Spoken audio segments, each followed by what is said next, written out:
सर्वेभ्यो नमः। आप सभी मित्रों को जय सिया राम। मित्रों, एक बार फिर आप सभी का स्वागत करते हैं एक नवीन विषय पर। सज्जनों, आप सभी को ज्ञात ही होगा, अपितु हमसे अधिक आपको यह ज्ञात है कि अभी कुछ दिनों पूर्व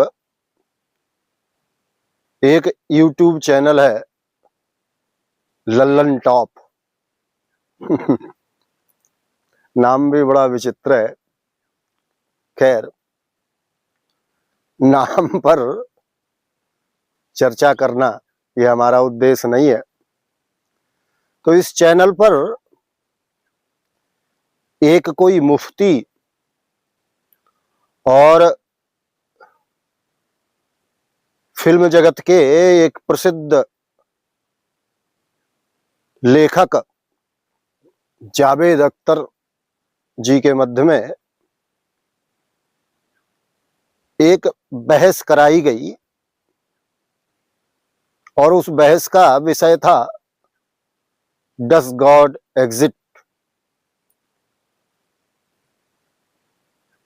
अर्थात ईश्वर के अस्तित्व पर यह विमर्श था। यद्यपि विमर्श शब्द बहुत ही उच्च श्रेणी का शब्द है और जिस प्रकार की वहां पर वो बहस हुई, वहां इस विमर्श शब्द का उपयोग भी मेरी दृष्टि में तो उचित नहीं है। ठीक है, बहस थी, उसमें जो जावेद अख्तर साहब थे वो नास्तिक पक्ष से थे और मुफ्ती आस्तिक पक्ष से। इस बहस को सुनकर के सोशल मीडिया पर बड़ा हल्ला काटा जा रहा है। लोग मुफ्ती की तारीफों के पुल बांध रहे हैं कि अरे वाह, मुफ्ती ने नास्तिकों का मुख बंद कर दिया और गॉड को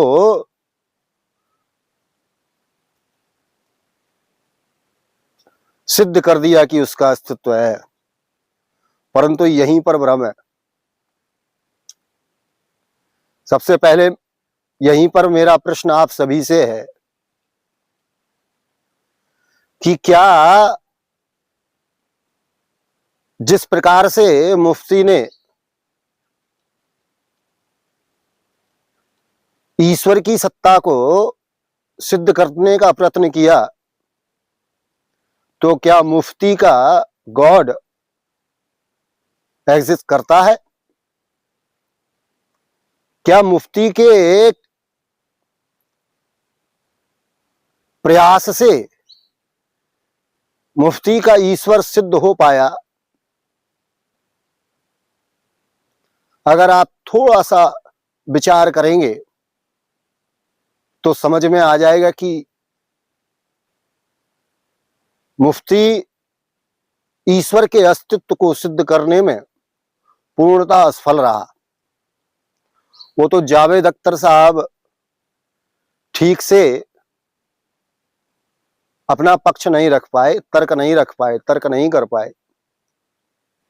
इसलिए ऐसा प्रतीत हुआ कि मुफ्ती ने ईश्वर के अस्तित्व को सिद्ध कर दिया है, परंतु ऐसा नहीं है। और यह मैं क्यों कह रहा हूं?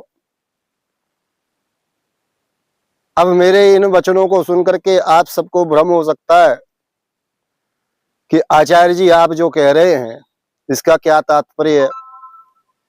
क्या आप ईश्वर के अस्तित्व को नहीं मानते हैं? सज्जनों, हम तो ईश्वर के अस्तित्व को मानते हैं, बल्कि ईश्वर के अतिरिक्त अन्य कुछ मानते ही नहीं है। परंतु यहां विषय यह नहीं है।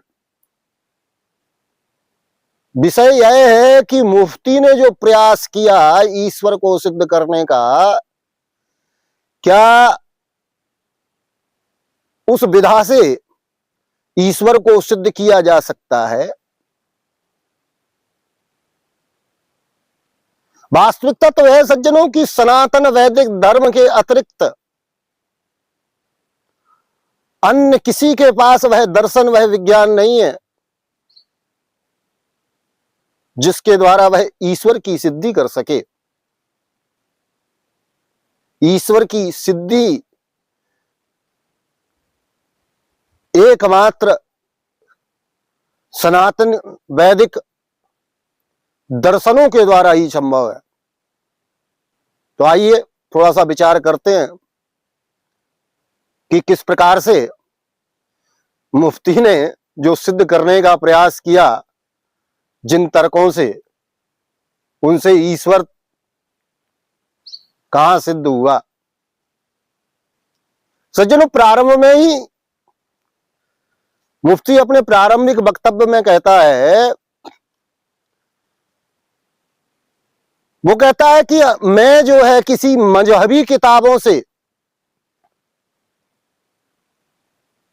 ईश्वर को सिद्ध नहीं करूंगा। क्यों भाई?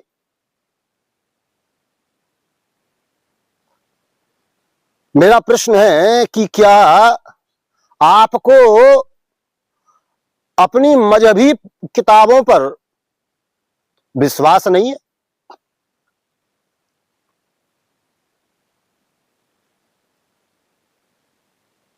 कि उन किताबों से ईश्वर को सिद्ध किया जा सकता है?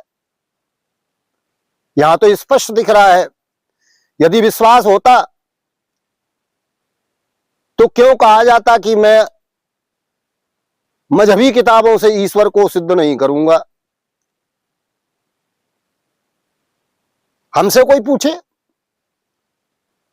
तो हम तो ताल ठोक करके कहेंगे कि हम अपने धर्म के दर्शन शास्त्रों से ही ईश्वर को सिद्ध करेंगे, और संसार में किसी नास्तिक में वह बल नहीं है कि वह हमारे धर्मशास्त्रों द्वारा सिद्ध किए हुए ईश्वर को असिद्ध कर दे। हम तो ताल ठोक के कहते हैं, परंतु मुफ्ती ने ऐसा नहीं किया, क्योंकि संभवतः मुफ्ती को भी ज्ञान था कि उसकी मजहबी पुस्तकों से ईश्वर को सिद्ध करना संभव नहीं है, और इसी कारण से चर्चा के प्रारंभ में ही अपनी मजहबी किताबों को बाहर कर दिया। सज्जनों, एक सोचा समझा कदम वहां पर मुफ्ती ने उठाया, तो यहां उसकी बुद्धिमानी कही जाएगी। फिर इसके आगे मुफ्ती कहता है कि मैं अक्ल, लॉजिक और रीजनिंग से ईश्वर की सिद्धि करूंगा। पहले तो प्रश्न करना चाहिए कि मुफ्ती महोदय,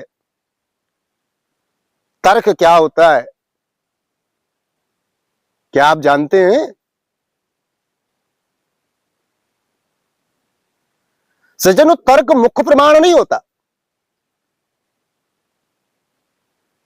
तर्क और रीजनिंग ये दोनों ही अनुमान प्रमाण के सहायक यंत्र हैं, टूल्स हैं। यह समझना पड़ेगा। और अक्ल भी प्रमाण नहीं हो सकती। सज्जनों, हमारे यहां न्याय शास्त्र स्पष्ट कहता है कि प्रत्यक्षानुमानोपमान शब्दाः ये प्रमाण है, और किसी भी वस्तु, पदार्थ, तत्व आदि की सिद्धि के लिए प्रमाणों का होना आवश्यक है। बिना प्रमाणों के किसी की सिद्धि नहीं की जा सकती। अब यहां विचार करिए कि जो मुफ्ती ने कहा कि वह अक्ल से ईश्वर की सिद्धि करेगा, तो क्या अक्कल कोई प्रमाण हो सकती है?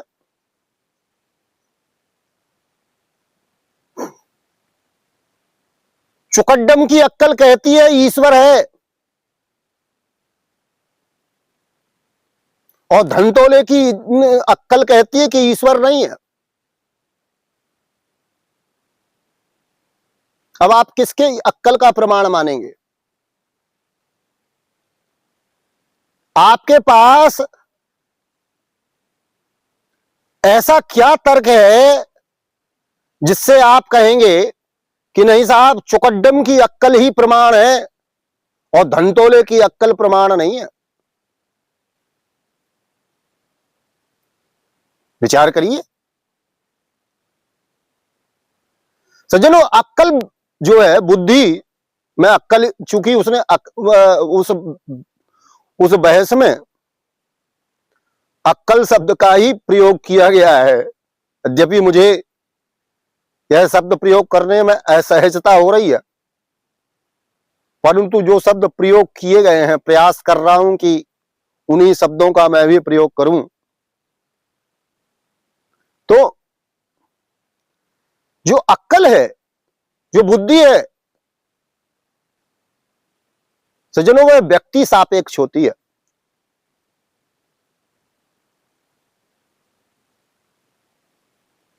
और जब व्यक्ति सापेक्ष बुद्धि को अगर हम प्रमाण मान लेंगे तो प्रत्येक व्यक्ति की बुद्धि को प्रमाण मानना पड़ेगा। और जहां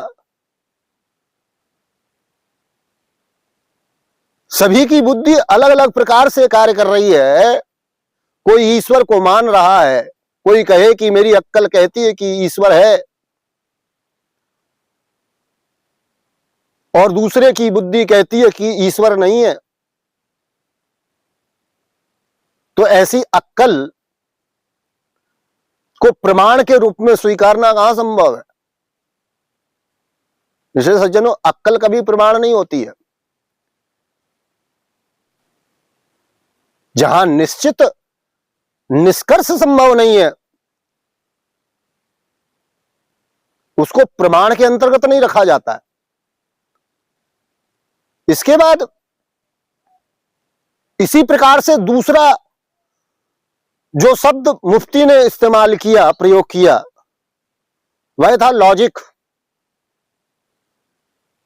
तर्क। और मैंने पूर्व में भी कहा कि तर्क जो है वह स्वतंत्र प्रमाण नहीं है, वह अनुमान प्रमाण होता है और अनुमान में सहायक है।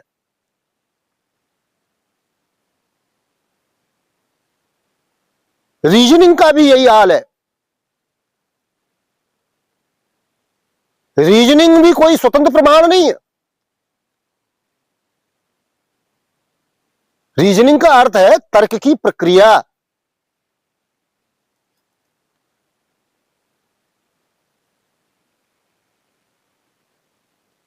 जैसे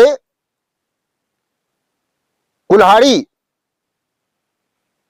और कुल्हाड़ी काटने का जो कार्य करती है, तो जो काटने का कार्य है वह हुआ रीजनिंग, वह प्रक्रिया हुई, काटने की प्रक्रिया। तो रीजनिंग जो है वह प्रमाण नहीं होती।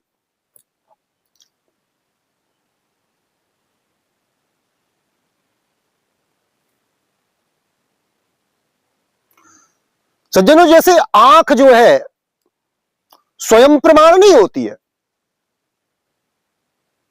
आप तो आंख के द्वारा जो दृश्य देखा जाएगा,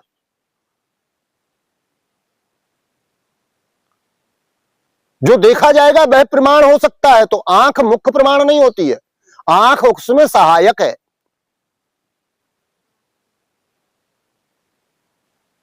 और रीजनिंग क्या है? देखने की विधि, वह भी प्रमाण नहीं है, वह भी सहायक है। अंत में जो देखा जाएगा प्रमाण वह है। इसलिए अक्कल से रीजनिंग से, चूंकि वह प्रमाण ही नहीं है तो इसके द्वारा ईश्वर की सिद्धि अथवा किसी भी पदार्थ की सिद्धि कैसे संभव है?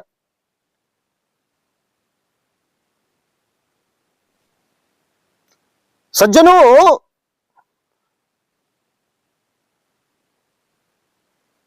अक्कल के द्वारा जो सत्य है वह सार्वभौमिक नहीं रहेगा।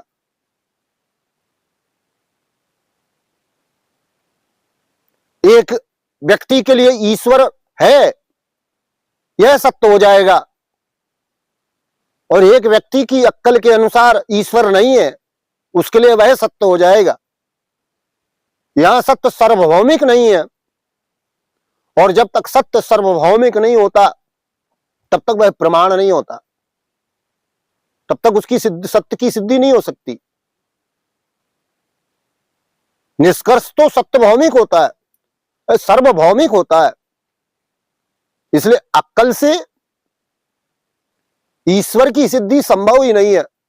ईश्वर ही नहीं, किसी भी विषय की सिद्धि अक्कल के द्वारा संभव नहीं है, क्योंकि अक्कल प्रमाण नहीं है। अक्कल में तो भ्रम, विक्षेप आदि कई दोष संभव हैं,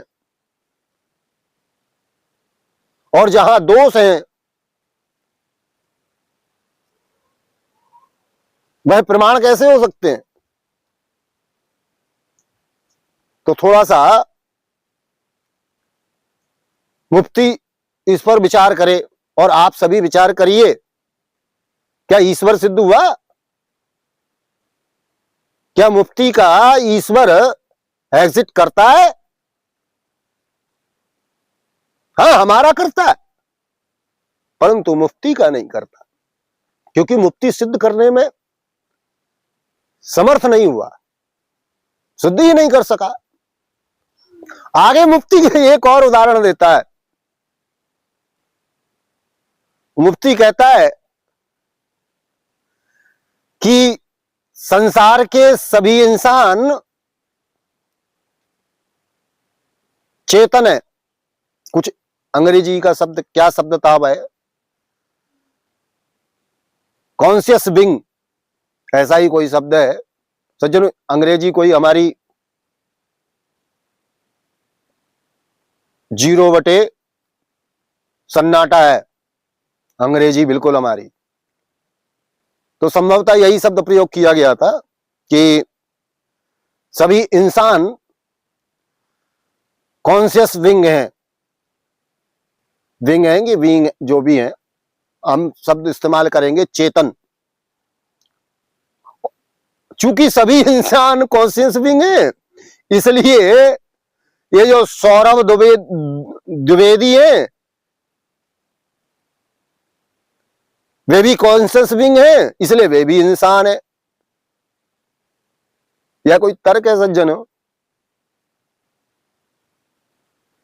क्या चेतनता मनुष्य का लक्षण है? क्या ये कीट पतंगे, पशु पक्षी आदि जो हैं, अन्य जीव जंतु, क्या इनमें चेतना नहीं है? और जब इनमें चेतना है तो ये कॉन्शियस विंग हुए कि नहीं हुए? बिल्कुल हुए। तो ये फिर पशु पक्षी जीव जंतु कीट पतंग ये मनुष्य क्यों नहीं है? ये इंसान क्यों नहीं है?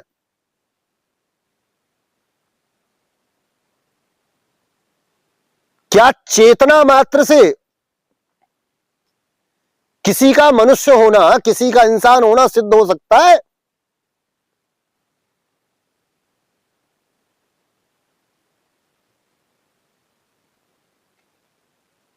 संभव ही नहीं है सज्जनों। परंतु जावेद अख्तर साहब ना जाने कहां किस धुन में थे कि इन सामान्य तर्कों का भी प्रत्युत्तर ना दे सके।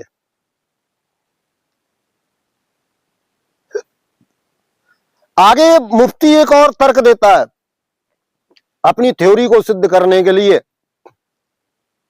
मुफ्ती कहता है कि गेंद को देख करके, बॉल को देख करके, ये बॉल बनी हुई है,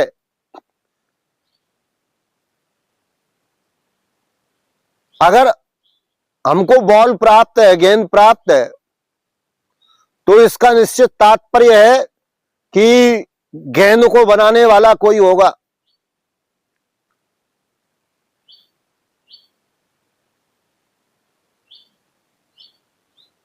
और चूंकि बनाने वाला कोई होगा, इसी प्रकार से संसार को बनाने वाला भी कोई होगा।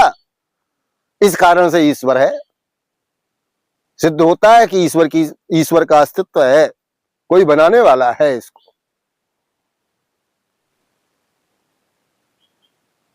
फिर इसी में एक तर्क और मुफ्ती महोदय का था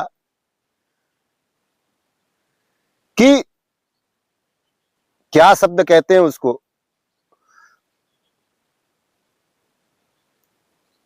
हाँ, नॉन फिजिकल रियलिटी। क्षमा करना मित्रों, मैंने पहले ही कहा कि अंग्रेजी में हम बिल्कुल शून्य। तो गेंद तो फिजिकल रियलिटी है ना, तो उसको बनाने वाला भी फिजिकल रियलिटी होगा। स्वीकारो, क्या स्वीकारोगे? अर्थात इस उदाहरण से भी, इस दृष्टांत से भी मुफ्ती का गॉड सिद्ध नहीं होता। इसके साथ ही एक चीज और है कि मुफ्ती का कहना है कि जो गॉड है, जो ईश्वर है, वह नॉन फिजिकल रियलिटी है। और चूंकि वह नॉन फिजिकल है, नॉन फिजिकल रियलिटी है, इसलिए वह ईश्वर है। वाह रे वाह।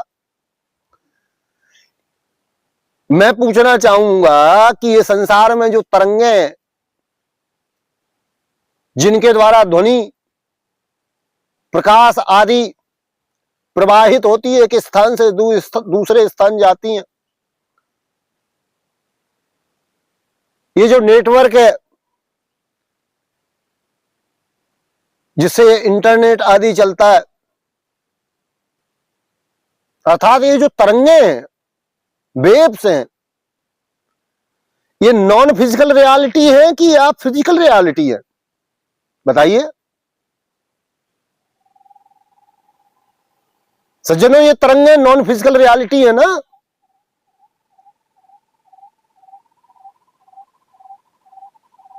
तो फिर तो मुफ्ती के तर्क के अनुसार ये नॉन फिजिकल हो जाने के कारण से, नॉन फिजिकल रियलिटी हो जाने के कारण से, ये तरंगे, ये वेव्स भी ईश्वर सिद्ध हो जाएंगी।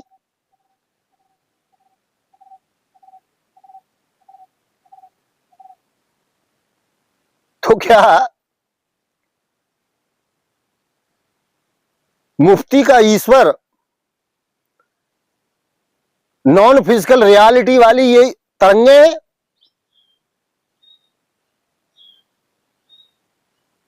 अर्थात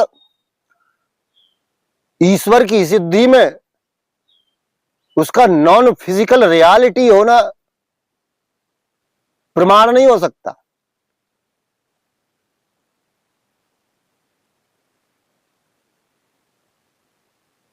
इस नॉन फिजिकल रियलिटी वाले तर्क से कि वह नॉन फिजिकल रियलिटी है इसलिए ईश्वर है, इससे उसकी सिद्धि संभव नहीं है। वास्तव में तो जो प्रारंभ, हालांकि हमने इस बहस को पूरा नहीं देखा, प्रारंभ के ही मुफ्ती के जो प्रारंभ के कुछ कथन थे उनको ही मैंने सुना, परंतु उससे ही स्तर समझ में आ जाता है। ऐसा कोई तर्क नहीं था, ऐसा कोई प्रमाण प्रस्तुत नहीं किया गया जिससे ईश्वर की सिद्धि स्पष्टता संभव हो सके। परंतु सज्जनों, सोशल मीडिया पर बड़ा हल्ला बनाया जा रहा है, यहां तक कि बहुत सारे सनातनी हिंदू भी वाह वाह वाह वाह कर रहे हैं,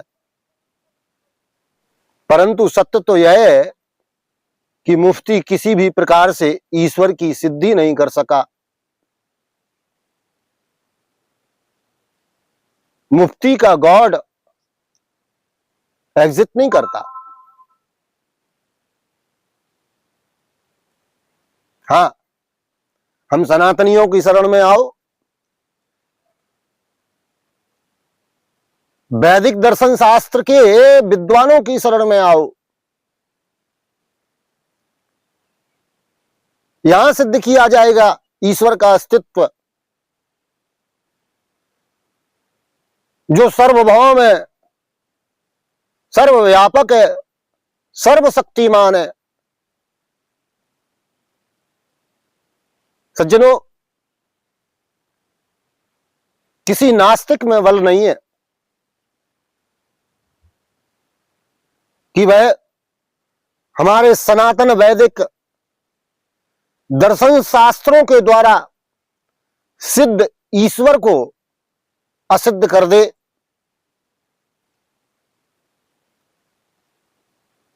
और सत्य तो यह है कि अंततः तो हर व्यक्ति, हर दर्शन ईश्वर को स्वीकारता है, नास्तिक भी ईश्वर को स्वीकारते हैं। और ये जो लल्लन टॉप पर जो बहस हुई, इसमें भी यह सिद्ध हुआ कि जो पक्ष नास्तिकों की ओर से था, जावेद अख्तर साहब जिस पक्ष को लेकर के बहस कर रहे थे, उन्होंने भी अंत में कह दिया कि तुम्हारे इस ईश्वर से तो अच्छा मोदी ईश्वर है। अब प्राकारांत से ही सही, किसी भी प्रकार ईश्वर को तो स्वीकार ही लिया। सज्जनों, संसार में जो भी किसी भी स्तर पर किसी सुप्रीम शक्ति को स्वीकारता है, वह कहीं ना कहीं ईश्वर को तो स्वीकारता ही है। विषय बहुत गंभीर है।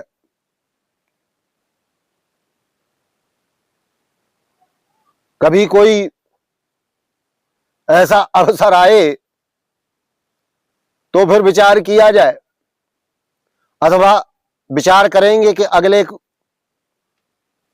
यदि योग बना, परमात्मा की इच्छा हुई,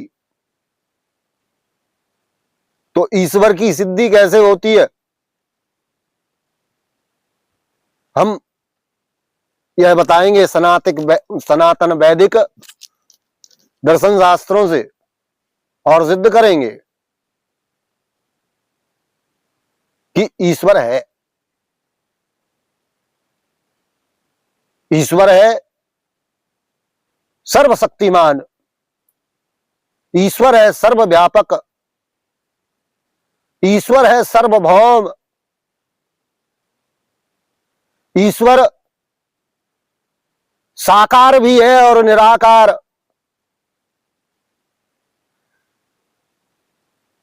ईश्वर सूक्ष्म से भी अति सूक्ष्म है और विशाल से अति विशाल, अनंत, दोनों प्रकार से अनंत। ईश्वर वह है जो सूक्ष्मता में भी अनंत है और विशालता में भी अनंत है।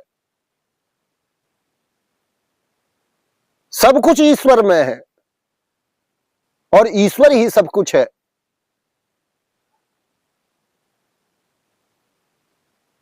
बस वहां पर हम उसको ईश्वर नहीं, ब्रह्म शब्द से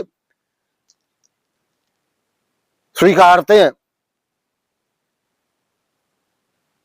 यह जगत है ही नहीं, एकमात्र ब्रह्म है, ब्रह्म के अतिरिक्त कुछ नहीं। आज इस विषय पर इतना ही।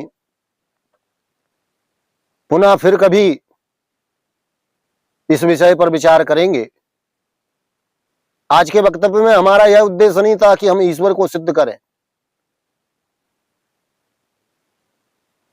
हमारा उद्देश्य तो केवल इतना था कि जो भ्रमित हो गए हैं कि मुफ्ती ने ईश्वर की सिद्धि कर दी, उनके भ्रम को दूर करना हमारा उद्देश्य था। इसलिए आज इतना ही। आप सभी का कल्याण हो। जय सिया राम। श्री राम जय राम जय जय राम। श्री राम जय राम जय जय राम। श्री राम जय राम।